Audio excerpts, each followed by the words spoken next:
એક ladies party હતી અને એમાં 4-5 લેડીઝ ભેગા થઈને વાત કરે છે. એમાં એક ફ્રેન્ડ કહે છે કે મીરા, તારા ડ્રેસની પેટર્ન તો મને બહુ જ ગમી, બહુ જ નાઇસ છે. તો મીરા ખુશ થઈ જાય છે. અને બીજી ફ્રેન્ડ કહે છે કે તારા ડ્રેસની પેટર્ન તો બહુ સરસ છે, પણ આ કલર તને ઓછો સૂટ થાય છે, તું ડાર્ક કલર પહેરે છે એ તને વધારે સરસ લાગે છે. તો એ ગુસ્સે થઈ જાય છે અને તરત ખરાબ રિએક્શન આપી દે છે. એનું માઇન્ડ ડિસ્ટર્બ થઈ જાય છે.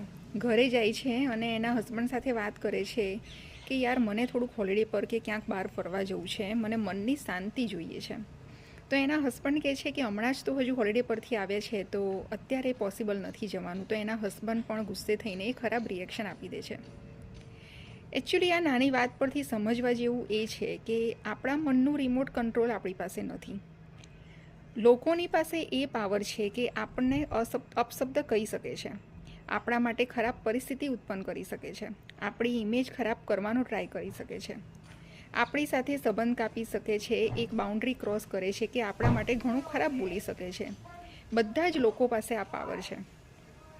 પણ જ્યારે કોઈ આપણા મનનો જે શાંતિ છે અને આપણે બીજે શાંતિ શોધવા જવી પડે, ધેટ મીન્સ એનો મતલબ એવો થાય છે કે આપણે આપણા મનનું રિમોટ કંટ્રોલ બીજા લોકોને આપ્યું છે.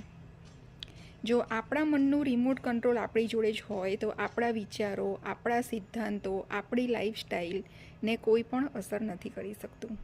એટલે તમે પણ વિચારી જોજો કે તમારા મનનું રિમોટ કંટ્રોલ તમારી પાસે છે કે તમે પણ લોકોને આપેલું છે.